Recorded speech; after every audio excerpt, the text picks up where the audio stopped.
El asedio de Samaria, un relato de hambre, desesperación y revelación. Las mujeres del asedio, el horror en Samaria, basado en 2 Reyes 6, 24-30. Este relato que escucharás hoy proviene de una fuente canónica, el Antiguo Testamento, específicamente del segundo libro de Reyes, capítulo 6. Es una historia que nos sumerge en uno de los momentos más oscuros y desesperados de la antigua Israel, revelando la brutalidad del asedio y la resiliencia humana frente al hambre más atroz. El eco de la fragilidad humana. En los anales milenarios de la historia humana, grabados en la memoria del tiempo y en los pergaminos sagrados, existen narraciones que, más allá de la fe o la leyenda, nos confrontan con la cruda esencia de la existencia. Son historias de tribulación extrema, de la delgada línea que separa la civilización de la más brutal desesperación. Hoy nos adentraremos en una de esas narraciones. No es un cuento de hadas, ni una epopeya gloriosa de héroes invencibles. Es el relato de Samaria, una ciudad asediada, un pueblo acorralado y el clamor desgarrador de la vida en su punto más vulnerable. Nos invita a sentir el frío abrazo del hambre, el veneno de la desesperación que corroe la voluntad y la insoportable elección que puede surgir cuando todo lo demás ha desaparecido. Esta es una historia que resuena con la voz de mujeres comunes, madres y ciudadanas, que vieron cómo su mundo se reducía a un suspiro de vida, mientras la esperanza se desvanecía como el humo en el desierto.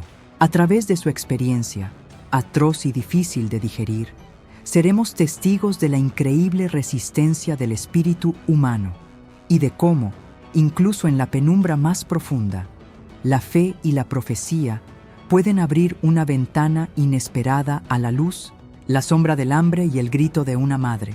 2 Reyes 6:24, 7:2. Corría el tiempo del rey Joram en Israel, un tiempo de inquietud y prueba. Desde el reino vecino de Aram, el rey Ben-Hadad, con un ejército tan vasto como las arenas del desierto, marchó con un propósito sombrío.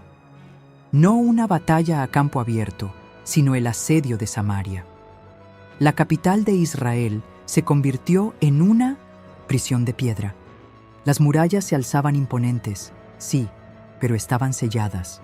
No entraba ni salía nada, ni grano, ni agua, ni esperanza.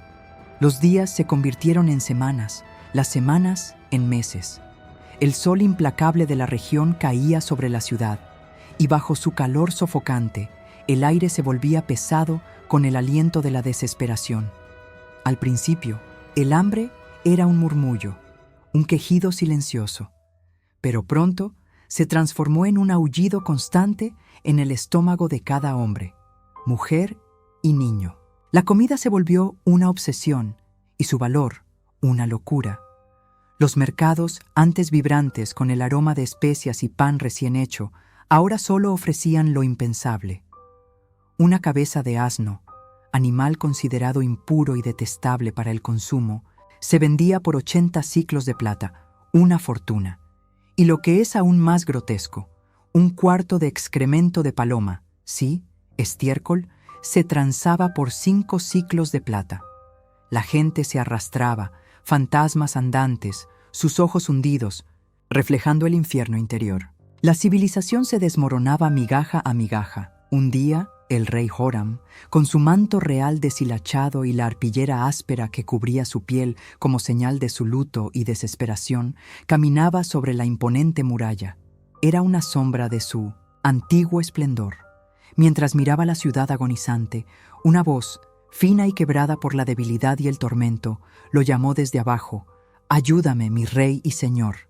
El rey, ya al borde de la cordura, sin poder hacer nada más que compartir la miseria de su pueblo, respondió con voz cansada: «Si Jehová no te ayuda, ¿de dónde te he de ayudar yo? ¿Acaso del granero o del lagar? No hay nada». Su pregunta era la de un hombre roto, un líder sin soluciones, pero la mujer no se dejó desanimar. Su voz, aunque frágil, portaba el peso de una verdad insoportable, algo que la obligaba a hablar. Y lo que reveló hizo que el corazón de piedra de la ciudad se helara aún más. Esta mujer me dijo: entrega a tu hijo y comámoslo hoy, y mañana comeremos el mío.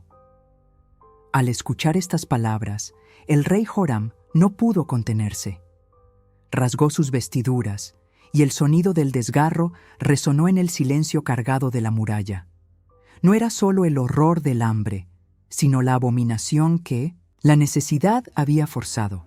Aquello iba en contra de toda ley divina y humana, de toda fibra de moralidad.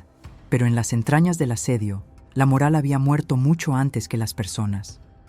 Y la mujer, con una voz que temblaba pero que se negaba a romperse, continuó su terrible confesión, reviviendo el infierno de los últimos días.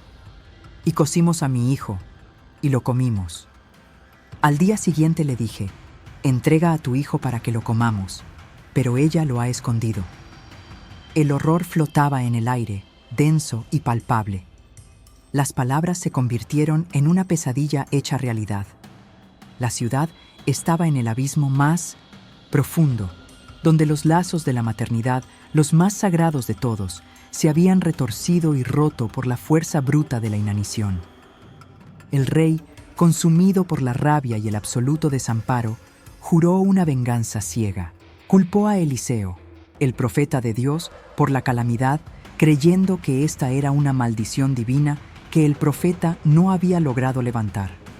En un acto de desesperación, envió a un mensajero para ejecutar a Eliseo. Pero el profeta, sentado en su casa con los ancianos, sabía lo que sucedía. Y justo cuando la sombra del verdugo se cernía, vino la palabra de Jehová a través de Eliseo. Oíd palabra de Jehová. Mañana, a estas horas, la medida de flor de harina se venderá por un siclo, y 2 medidas de cebada por un siclo, a la puerta de Samaria. Pero un oficial del rey, escéptico y sarcástico, se burló. Aunque Jehová abriese ventanas en el cielo, ¿podría esto suceder? A lo que Eliseo respondió: he aquí, tú lo verás con tus propios ojos, mas no comerás de ello. Epílogo. La profecía, la abundancia y la llama de la dignidad, así fue. Aquella noche, el Señor hizo que el ejército arameo oyera un ruido de carros y caballos como el de un ejército grande. Presos del pánico, creyeron que Israel había contratado reyes hititas y egipcios para atacarlos, y huyeron despavoridos en la oscuridad, abandonando su campamento, sus tiendas, sus caballos, sus asnos y todas sus provisiones. Al amanecer, 4 leprosos que estaban a las puertas de la ciudad, al no ver a nadie en el campamento arameo, descubrieron la huida y la abundancia dejada atrás. Corrieron a Samaria para dar la noticia. Las puertas se abrieron, y la ciudad, que un día antes había tocado el fondo del horror, se desbordó hacia la libertad y la provisión. El hambre terminó. La harina y la cebada se vendieron a los precios que Eliseo había profetizado. El oficial que se había burlado fue pisoteado hasta morir en la multitud. La historia de las mujeres de Samaria, especialmente la de aquella madre valiente que alzó su voz, es uno de los pasajes más difíciles de la Biblia. Es un testimonio crudo de la brutalidad de la supervivencia. Nos muestra cómo, en los límites de la existencia, las reglas de la moral y la humanidad pueden ser suspendidas por la urgencia de vivir. La resiliencia inquebrantable de la mujer. A pesar de la atrocidad que vivieron, fue la voz de una mujer la que se atrevió a romper el silencio del horror, a enfrentar al poder, a exigir una rendición de cuentas, incluso cuando la rendición de cuentas parecía imposible. Su grito, aunque surgido de la desesperación, fue el catalizador que impulsó al rey a una acción inicialmente equivocada, que, a la postre, llevó a la profecía de la liberación. La esperanza en la desesperación más oscura. En el punto más bajo de la existencia humana, cuando no hay luz, cuando lo impensable se ha vuelto real, este relato nos recuerda que la intervención divina, o el giro inesperado de los acontecimientos, puede romper la espiral de la destrucción. La profecía se cumplió, y la vida, de la forma más inesperada, reclamó su lugar. Es una historia que nos sacude, pero que también nos enseña la dura verdad sobre la fragilidad humana y la inquebrantable llama de la dignidad y la voz que se niegan a ser completamente extinguidas, incluso ante el horror más profundo.